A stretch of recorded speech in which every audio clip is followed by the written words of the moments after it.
За, сайн байцгаана уу? За, өнөөдөр би тэнцвэртэй харилцааны талаар контент бэлтгэхээр шийдээд өчигдөр би өөрийгөө хальт танилцуулсан товч мэдээлэл явуулсан байгаа. За, өнөөдөр болохоор тэнцвэртэй харилцаа ер нь бүхий л хүмүүсийн амьдралд маш чухал гэдгийг би ойлгож ухаарсан л та. За, энэ яг юун дээр ажиллаж байгаа вэ? Би бас бусад хүмүүс дээр ч ажиллаж гин, өөр дээрээ ч ажиллаж гин. За, миний амьдрал болохоор бясалгал хийгээд 2023 оноос хойш ингээд бясалгал тогтмол хийгээд ингээд явж байгаа нэгэн сайхан эмэгтэй байна л та. Тэрэн дээрээ би тэнцвэртэй харилцаа ямар чухал гэдгийг энэ бясалгал хийж авах хугацаанд маш их ойлгож авсан.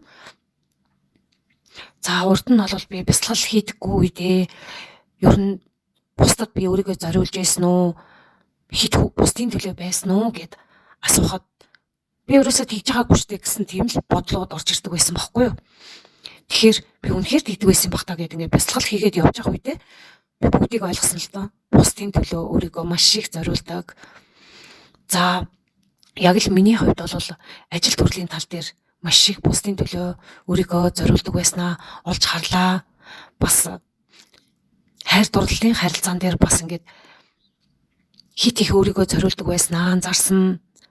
Тэгээд бас гэр бүлийн харилцаан дээр өөрийгөө хит их зориулдаг бас их анзаарч ойлгож авсан л та.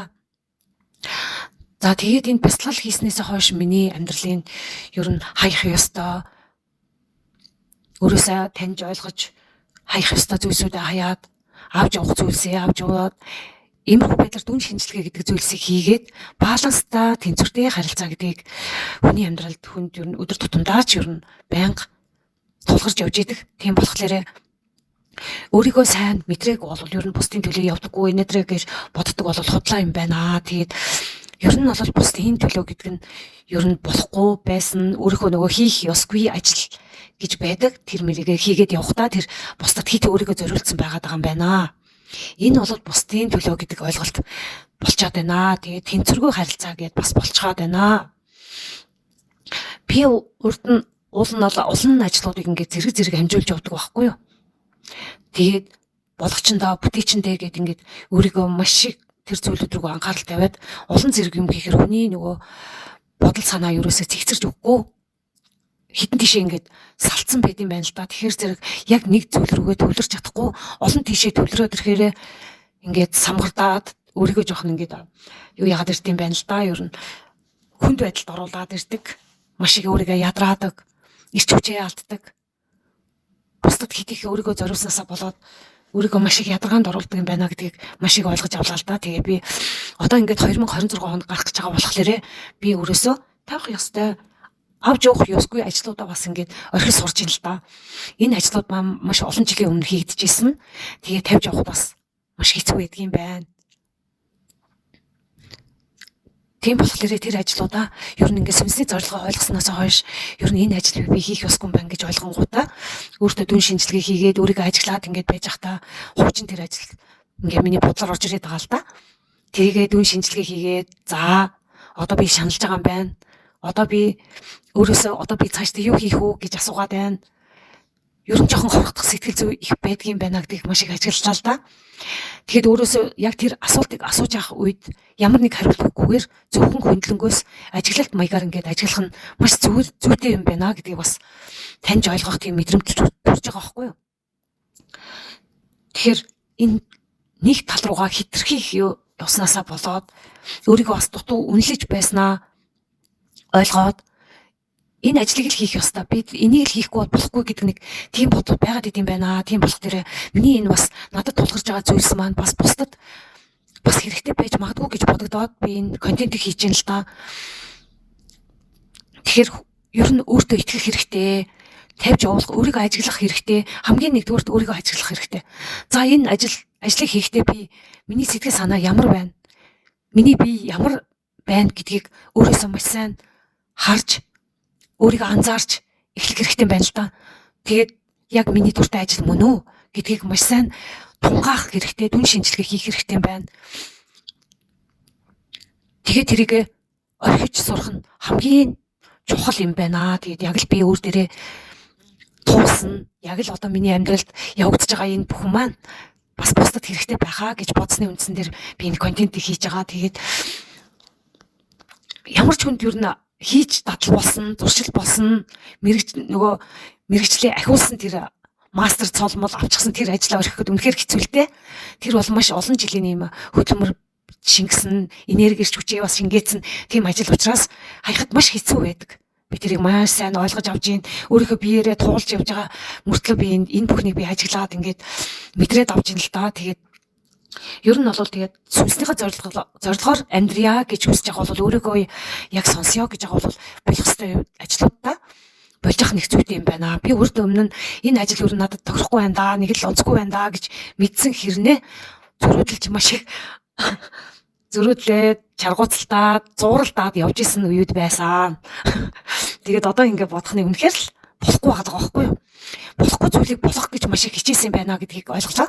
Тэгээд тэр зүйл рүүгээ маш их тэнцвэргүй байдал үүсгэж өөрийгөө хит хайж ер нь ингээд тэр ажил руугаа тэмүүлж явж исэн анзаарч байгаа байхгүй юу? Тэгээд бас нэг ажил хийхгүй олон ажил хийжсэн л та. Тэгээд яг олон ажил хийхээр хүний бодол санаа ер нь олон тийшээ салахаараа ер нь цэгцтэй болохгүй, ер нь өөрийгөө сүлдээ сонсож чадахгүй, ядаргаанд орсон тиймэрхүү байдал бас ажиглагддсан байна. Урд өмнө нь тэгэл би ч олон зүйлийг хийж чаддаг, авьяастаа чадвартай гэдээ ингээд боддог байсан л та. Тэгвэл тэр бол үнэхээр би өөрийгөө ингээд бодоход яг л миний ордтой зүв байгаад байгаа байхгүй юу? Зүв замаараа явж исэн. Тэгвэл үнэхээр л яг би авч явах ёстой юу? Энэ ажлуудаас алийг нь авч үлдээд алийг нь өөрөөсөө орхих хэрэгтэй вэ гэдгийг маш сайн асуух хэрэгтэй юм байна. Тэгэхээр маш сайн хийж байгаа зүйлс бүхнээ ер нь анзаарлаа л да. Тэгээд орхих ёстой юм аа. Олон жил явж исэн тэднийг орхиж сурж гин. За авч үлдэж байгаа ажлууд бас байна. Тэрийг авч үлдэж ивэн. Өөрийгөө бас тэр тэгж орхиснороо бодол санаа хүртэл зэгцтэй болж гин. Би сэтгэл хөнгөрж гин. Маш гоё тайван урсгалаараа байдгийг бас анзаарлаа л да. Маш их хүнд ачаа авагдсныг бас анзаарч байгаа байхгүй юу? Гэхдээ дүн шинжилгээ хийхгүй бол тэр их ачаагаа сулгарснаа мэддэггүй юм байлээ шүү.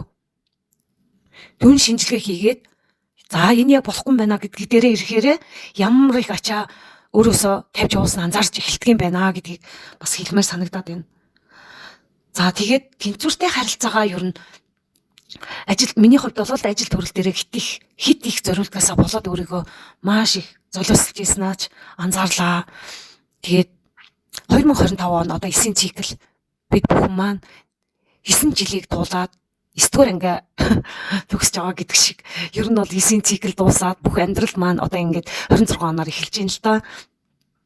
Тэгэхээр энэ 25 ондоо ингээд он гарахаасаа өмнө өөрсдөө болж бүтггүй байгаа харилцаа, хайр дурлалын харилцаа, ажлын харилцаа, гэр бүлийн харилцаа бүх тал дээр тэнцвэртэй байх хэрэгтэй. Маш чухал гэдгийг хүн өөрөө мянга сонсоод ойлгохгүй маа. Миний хувьд бол үнэхээр мянга сонсоод ойлгохгүй явж байгаад сүүлдээ яг л ингээд биеэрээ мэдрээд ирсний дараа ойлгодог юм байна гэдгийг би анзаарч байгаа байхгүй юу? Ер нь хүн тэгээд өөрийнхөө биеэр л мэдэрч иж дараа нь ойлгодог тийм нэг зуршил бас байдаг юм шиг байгаа. Тэгээд одооноос ингээд 26 онд гоё тэнцвэртэй харилцаагаа илүү их бат бөх болгож өөртөө хит их ачаал авахгүйгээр маш сайхан урсгалаараа явах нь зүйтэй юм байна гэж шийдлээ. Тэгээд 2026 он маань гал улаан морь жил гарч байгаа. Тэгээд энэ бол шинэ цикл нэгийн тоогоор эхэлж байгаа. Тэгээд бас дээрээс нь гал улаан морь гэдэг нь бас аюу хурдцтай. Маш их хурдтайгаар ямар нэг зүйлийг хийх бүтээх тийм гоё эрч хүчтэй гоё жил гарч ийн л та. Тэгэхээр ингээ хурдтай юмаа хийгээд гарч ирэх заримдаа ингээд хит их хурдталцсаасаа болоод өөрийгөө бас ингээд шатах тохиолдлууд маш их гардаг. Ингээд их шатана гэдэг нь одоо ядраа, цуцсан, эрч хүчийн энерги алднаа л гэсэн үг л дээ. Тэгэхээр баланс, тэнцвэрээ авч үлдэх нь маш чухал юм байна. Тэгэхээр 26 онд баланс, тэнцвэр гэдэг зүйлийг маш сайн өөрийнхөө амьдралд, өөрийнхөө сэтгэл зүйд, өөрийнхөө мэдрэмжиндээ авч явах нь маш зүйтэй юм байна гэдгийг та нарт хэлж сануулах гэсэн. Тэгээд хэрэгтэй нэгэнд нь энэ маш сайхан зөвлөгөө болох байхаа гэж найдаж байна. За тэгээд ер нь бол цаашдаа өөрийнхөө контентийг бас өөртөө яг ингээд энэ байдлаараа яаж сүнслэг амьдралд би яаж туулж исэн, энэ бүхнээсээ бас би өөрийгөө замналаар өөртөө тулгарч исэн зүйлсээ контент болгож ер нь түгээж байя гэж би шийдсэн байгаа. Таарад уншилгаа би бол угаасаа явуулдгаараа явуулна. юу сурч мэдэрсэн энэ бүх хугацаанд 23 оноос 25 оны хүртэл одоо ингээд тэр хугацаанд би юу хийж яаж туулж өөрийгөө бас ингээд таньж ойлгож байгаа вэ гэдгийг бас контентер хийвэл надад болно. Ер нь надад сонирхолтой юм болов уу гэж санагдаад байгаа. Тийм учраас 26 онд бас контент хийжээ яа гэсэн мэдрэмжтэй байна. Тэгээ та бүхэндээ энэ сайхан зөвлөгөө маань яг тэр очих хүнд нь очих байхаа гэж найдаж байна.